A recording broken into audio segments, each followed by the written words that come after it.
Hey guys, Blaine here. It is Monday the 15th. We're supposed to get a snowstorm later tonight and tomorrow, so I'm finishing up a couple blowers.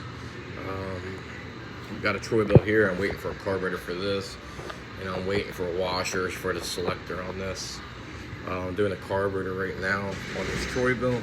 It's completely disgusting, varnished up, so I just put a new bowl gasket on. Got to put it back together, put it back on the blower, finish the tune-up, and send it on its way back to its customer.